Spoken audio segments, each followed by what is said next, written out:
Hello student, welcome back to my channel. कैसे हैं आप सब? आई होप सब लोग अच्छे होंगे। आइए आज एनिमेशन के थ्रू फीमेल रिप्रोडक्टिव पार्ट्स यानी कि sexual reproduction in flowering plants के बारे में जाना जाएगा। ठीक है ना?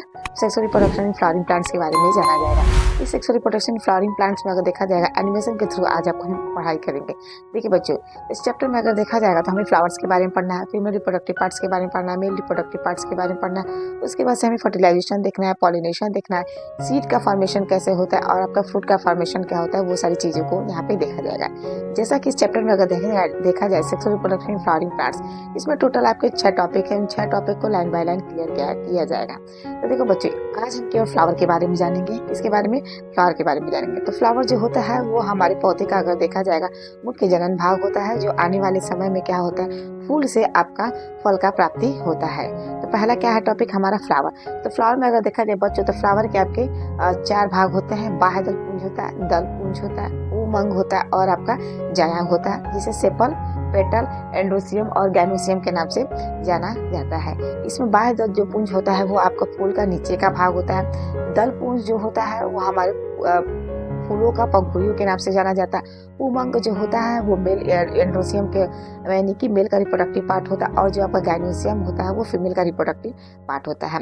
उमंग जो होता है वो फ्लावर में ऊपर होता है, और आपका गाइनोसियम जो होता है वो नीचे का भाग होता है, जिसे हम ओवरी के नाम से जानते हैं। ओवरी के पार्ट्स जो है आपके पिस्टल, और आपका अगर देखा जाए पिस्टल का मतलब जिसमें आपका स्टिग्मा भी आता है, आपका स्टाइल होता है और आपका ओवरी, इन तीनों मिला के हम फीमेल का रिप्रोडक्टिव सिस्टम यानी कि गाइनोसियम के नाम से जानते हैं। ठीक है, इस फ्लावर में अगर देखा जाए बच्चों, तो जो बाह्य दलपुंज होता है वो आपका प्रोटेक्शन का काम करता है। दलपुंज भी आपका प्रोटेक्शन का काम करता है। और जो आपका एंड्रोसियम होता है, एंड्रोसियम यानी कि मेल का जो रिप्रोडक्टिव पार्ट होता है, उसके अंदर क्या होता है बच्चों, स्टैमिना होता है। क्या होता है? स्टैमिना होता है। यही स्टैमिना जिसे हम पुंकेसर कहते हैं, यही स्टैमिना आगे चलकर क्या होता है, बहुत सारे स्टैमिना का झुंड बना लेता है, यानी कि उस समय उसको हम एंड्रोसियम के नाम से जानते हैं। यानी कि एंड्रोसियम का एक भाग जो होता है वो हमारा पुंकेसर होता है। ठीक है, और उस पुंकेसर के आपके 2 भाग होता है। एक आपका ऊपर का एंथर होता है और नीचे का जो होता है वो आपका फिलामेंट होता है। एंथर वाला जो पार्ट होता है उसे हम पुंकेसर के नाम से जानते हैं, और नीचे वाला जो पार्ट होता है आपका फिलामेंट, उसे हम पुंतंतु के नाम से जानते हैं। इस पूरे पार्ट में अगर देखा जाएगा तो वही एक पार्ट इंपॉर्टेंट है, जिसे हम पुंकेसर कह रहे हैं, यानी कि स्टामेन कह रहे हैं। यही स्टामेन यानी कि पुंकेसरों के गुच्छों को, समूह को मिला के हम उमंग कहते हैं, जिसे हम गाइनोसियम के नाम से रिप्रेजेंट किया जाता है। आइए आज एंथर के बारे में देखते हैं। तो एंथर जो होता है बच्चों, पुष्प का मेल का रिप्रोडक्टिव पार्ट है। ठीक है, जिसमें आपका एंथर ऊपर होता है, यानी कि स्टामेन के पार्ट में एंथर ऊपर होता है और आपका फिलामेंट नीचे होता है। अगर इस एंथर को अगर हम काटे, ट्रियस ट्रांसवर्स सेक्शन में काटे और काट के इसके अंदर झांक कर देखा जाए, तो बच्चों इसके अंदर क्या होते हैं, वो छोटे छोटे आपके लोब्स दिखाई देते हैं। उन लोब्स को हम, जो छोटे छोटे हिस्से दिखाई दे रहे हैं, उन लोब्स को हम माइक्रोस्पोंजियम के नाम से जाना जाता है, जिसे लघु बीजाणुधानी या सूक्ष्म बीजाणुधानी के नाम से जानते हैं। तो इस चैप्टर का दूसरा टॉपिक यही है हमारा, माइक्रोस्पोंजियम का डेवलपमेंट कैसे होता है और इस माइक्रोस्पोंजियम के अंदर मेल गैमीट का फॉर्मेशन आपका कैसे होता है। तो ये रहा हमारा दूसरा topic, mail reproductive structure and formation of male gamete. Flower के बारे में हम लोग ने देख लिया। अब हमारा दूसरा टॉपिक स्टार्ट हो रहा है, male reproductive structure and formation of male gamete. Male का संरचना कैसा होता है, यानी कि नर का संरचना कैसा होता है, और उस नर के अंदर नर के युग्मकों का निर्माण कैसे होता है। तो नर के संरचना में अगर देखा जाए बच्चों, तो स्टामिन है। उस स्टामिन का ऊपर वाला जो भाग है वो हमारा पुंकेसर है। उसके नीचे वाला जो भाग है वो हमारा पुंतंतु होता है। पुंकेसर का ही जो ऊपर का हिस्सा होता है, जिसे हम परागकोश का, इस परागकोश के अंदर अगर हम क्लियर सेक्शन काटे और काट के अंदर आपको अगर बताया गया है, झांक अगर देखा जाएगा तो 4 खजाने से भरी आपको झुर्रियां दिखाई देंगी। इन खजाने से भरी झुर्रियों को हम माइक्रोस्पोरेंजियम या लघु बीजाणुधानी या सूक्ष्म बीजाणुधानी के नाम से जाना जाता है। इन लघु बीजाणु सूक्ष्म बीजाणुधानियों के अंदर अगर देखा जाए बच्चों, तो छोटे छोटे क्या होते हैं, आपके सेल्स होते हैं। ठीक है, इन सेल्स के गुच्छों को हम उत्तक कहते हैं। ये जो उत्तक होते हैं वो आपके स्पोरोजिनस उत्तक होते हैं, यानी कि स्पोरोजिनस टिश्यू के नाम से जाना जाता है। ये सारे क्या होते हैं, टिश्यू अपने आप में एक सेल्स होते हैं, यानी कि इन सेल्स को हम पराग मातृ कोशिका यानी कि पॉलिन मदर सेल्स के नाम से जाना जाता है। ये जो पराग मातृ कोशिका है, ये पराग मातृ कोशिका आने वाले समय में क्या होता है, अर्धसूत्री विभाजन करती है। क्या करती है? अर्धसूत्री विभाजन करती है। और अर्धसूत्री विभाजन यानी कि फर्स्ट और सेकेंड में 2 बार करती है। 2 बार का मतलब एक बार जब माइटोसिस करेगी तो 4 पुत्रों को जन्म देगी, सेल्स को बनाती है, फिर उसके बाद से वो 4 सेल्स को बनाती है। ठीक है, तो यहाँ पे क्या होता है, ये जो हमारा पॉलिन मदर सेल्स है, ये पॉलिन मदर सेल्स जो हमारा माइक्रोस्पोरेंजियम के अंदर है, ये क्या करेंगी, आपकी मियोसिस करेंगी। मियोसिस फर्स्ट करेंगी तो यहाँ पे 2 सेल्स का निर्माण होगा। मियोसिस सेकंड करती हैं तो आपके 2 सेल्स का निर्माण, टोटल आपके 4 सेल्स का निर्माण यहाँ पे आपका अच्छे तरीके से हो गया।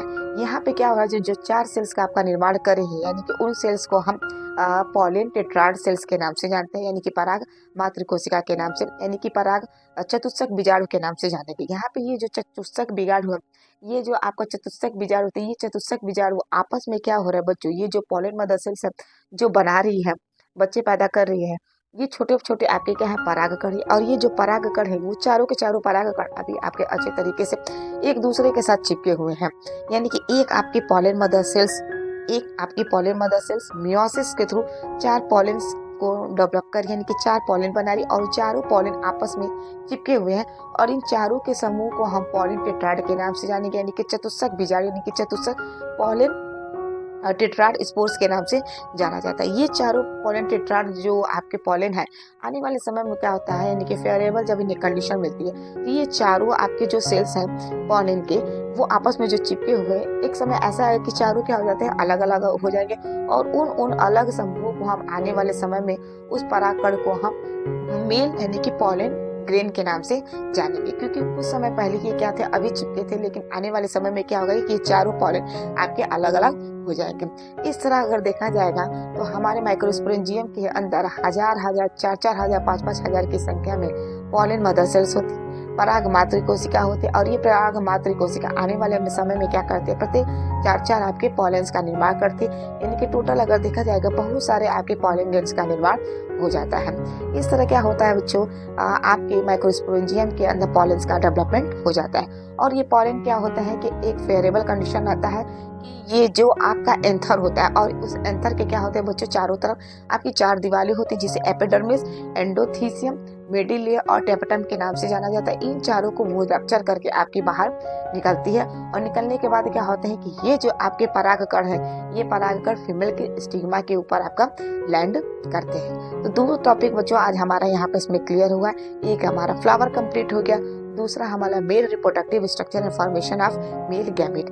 एक चीज और इसमें याद रखिएगा बच्चों, ये जो पॉलिन आपका जो आपका पराग यानी कि एंथर है, उस एंथर यानी कि पराग को उसको जब रप्चर करके बाहर आ रहा है, तो कभी कभी क्या होता है कि इन पॉलिन ग्रेन्स के अंदर जो होते हैं वो 2 न्यूक्लियस का निर्माण हो जाता है, और किसी किसी के अंदर 3 न्यूक्लियस का निर्माण होता है, तब जाके वो माइक्रोस्पोरेंजियम या लघु बीजाणुधानी या सूक्ष्म बीजाणुधानी के अंदर से वो बाहर निकलते हैं। यानी कि एनसीईआरटी आपकी कहती है कि 40% आपके ऐसे एंजियोस्पर्मिक प्लांट हैं जिसके अंदर पॉलिन जब बाहर निकलता है, एंथर को रप्चर करके जब बाहर निकलता है, तो वो 2 कोशिकीय अवस्था में स्टिग्मा के ऊपर लैंड करता है। 2 कोशिकीय अवस्था का मतलब क्या होता है कि जब उसके अंदर 2 न्यूक्लियस का जब निर्माण हो जाता है, तब जाके वो स्टिग्मा के ऊपर लैंड करता है। लेकिन अगर आपका देखा जाएगा 60%, लेकिन 40% ऐसे आपके एंजियोस्पर्मिक प्लांट हैं जिसमें क्या होता है कि परागकण के अंदर 3 कोशिकीय अवस्था में जब न्यूक्लियस का निर्माण हो जाएगा, तब जाके वो स्टिग्मा के ऊपर लैंड करेगी। तो 60% में देखा जाएगा आपके 2 कोशिकीय अवस्था में, और 40% में अगर आपका देखा जाएगा तो वो 3 कोशिकीय अवस्था में स्टिग्मा के ऊपर लैंड करते हैं। अब जब लैंड करेंगे तो वहाँ से क्या होगा, वो फीमेल के स्टिग्मा के ऊपर वो चिपक जाएंगे, और वहीं से कुछ ग्लूकोज वगैरह अपने अंदर लेंगे, और लेने के बाद क्या होगा, एक ऐसा कंडीशन आएगा जब वो अपने अंदर से क्या करेंगे, उनके पास पॉलन के पास क्या होती है बच्चों, आपकी 3 जनन छिद्र होती है।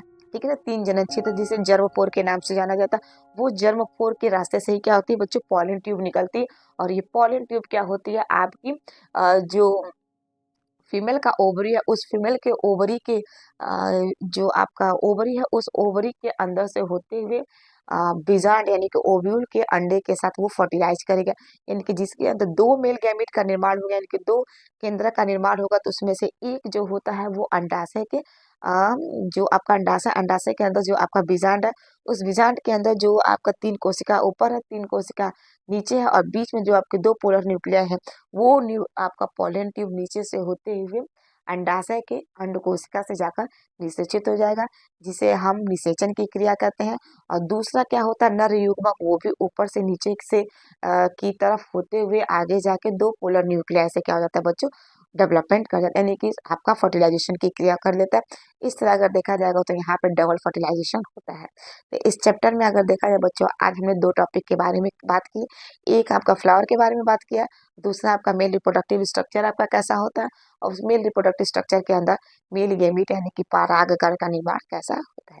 आई होप आपको वीडियो अच्छी लगी तो प्लीज लाइक एंड सब्सक्राइब और ज़्यादा से ज़्यादा इस वीडियो को शेयर करें। थैंक यू सो मच, तब तक के लिए बाय बाय।